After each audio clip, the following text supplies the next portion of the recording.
Let's stay with the latest finance and market news, and we can now speak to Suzanne Haddan, who is the Managing Director of BFG Financial Services. Great to have you on the show on this Saturday morning, Suzanne. Let's talk about this lockdown. I mean, what else is there to talk about? Everyone is talking about this particular lockdown that Sydney and now, of course, Victoria is undergoing at the moment. Right at the start of this lockdown, particularly in New South Wales, there was this debate as to what is essential services, what is essential work and what is not. There's more confusion over it as this lockdown continues, and we are expecting the Premier to perhaps put more restrictions on certain sectors today. What are you hearing from the business community about what is essential and what is not? Well, certainly business prefers a targeted approach rather than a blanket lockdown. And the main thing for business is if there is going to be a lockdown and those adversely affected, we need to see strong financial support, not only for the businesses, but also the workers. In relation to the retail sector, certainly I won't be surprised if that's a focus today on what really is essential for people in lockdown to go out shopping. But let's remember, in New South Wales, they have tightened the rules in that now only one person is able to go out shopping per household, and hopefully that will stop the mass wandering that may have some adverse effects for the pandemic. You mentioned there the need for financial assistance, and business said that there is a need for that, especially during a lockdown. We already have that blueprint now from the Prime Minister. Is it good enough? Now, what's happening there, it's becoming a joint state and federal offering, particularly on the business side. So looking at the New South Wales offering, that's quite extensive. And what I liked about some of those grants or support was the businesses, to gain some of those benefits, need to keep their employees attached to the business.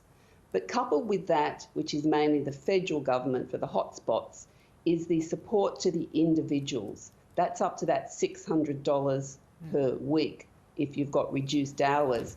Now, with that one, it's very important people understand a couple of points. The first is that that payment is taxable, but no tax will be deducted at the time of the payment, yet it will go on your tax return. So there's going to be some burden down the track.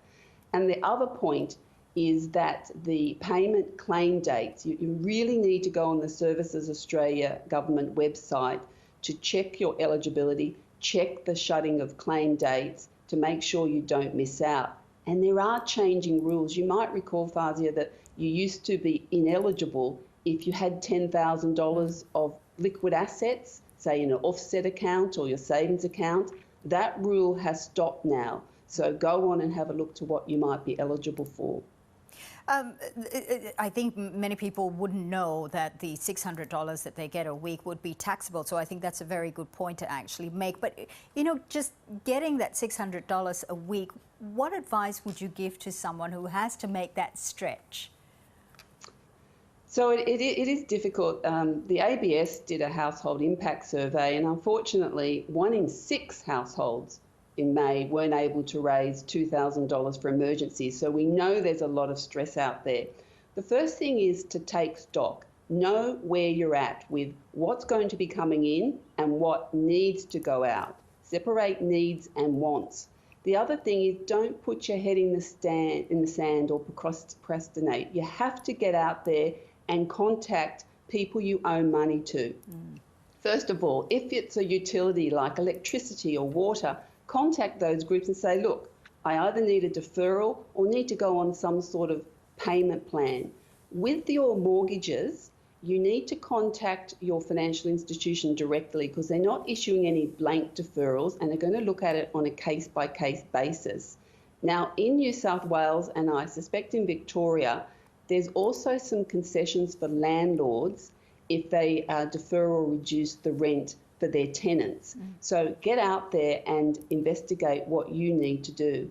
The other thing is, it's important, if it all gets too much for you, there's some great sites like the Money Smart site that gives support and connections, whether it's financial support for emergency funding or whether it's emotional support. So get onto those sites as well. Yeah, there's a lot of help that's available out there. It just means you need to reach out to get that help. And as you say, stop procrastinating, act now. One thing you mentioned a little earlier about this blueprint or the package, financial package that's being offered to business is the need for them to actually keep their employees on the books as well. I want to move on to our employment numbers that came out. This is for June, and the jobless rate fell to 4.9%. That's in June. So we're under 5% there. But is it going to stay that way in the coming months, especially given this current lockdown? Well, it is a 10-year low. I think importantly, it is below the federal government budget forecast, which at this stage were 5.5%.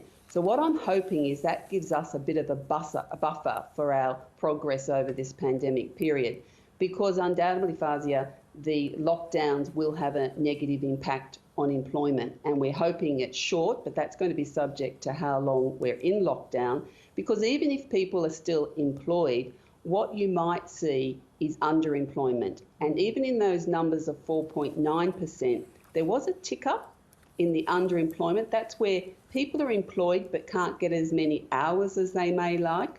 And what you may have seen over this lockdown period is employers saying, well, I can afford to maybe pay you for 10 hours or 15 hours, and then you may need to claim the $600 for the gap. And so that's going to reduce may mean underemployment's going to increase.